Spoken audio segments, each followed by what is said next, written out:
Тіршілік атаулыға қауіпті, зиянын тигізетін табиғи зат.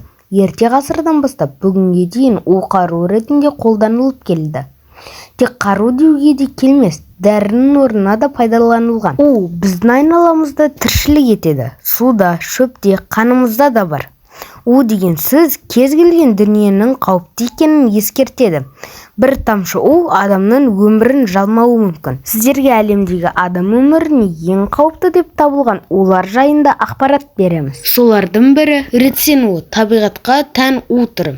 Ол кастр бұршақтарынан бөлінеді. Ересек адамның өмірін жалмау үшін оның бір түйірі де жеткілікті. Ретсен адам ағзасындағы талшықтарды өлтіріп тастайды.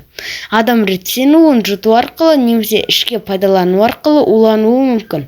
Ауадағы адамға 8 сағат ішінде әсер етіп, тыныс алу мүшелерін бітеп тастайды. Оның негізгі белгілері жүрек айну, мазасыздану, тыныс жолдарын ауаны дұрыс қабылдамауы.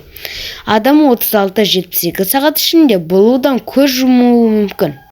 Зарин газы ең улы және ең қауіпті газдардың қатарына жатады. Ол түссіз және иіссіз түрде кездеседі. Химиялық қару ретінде қолданылады. Адам бұл газдан ауаны жұту арқылы немесе көзге әсер ету, теріге сыну арқылы уланады. Адам газбен уланған сәтте кеудесі қысылып, бүкіл 12 мүшесі жұмысын тоқтатады.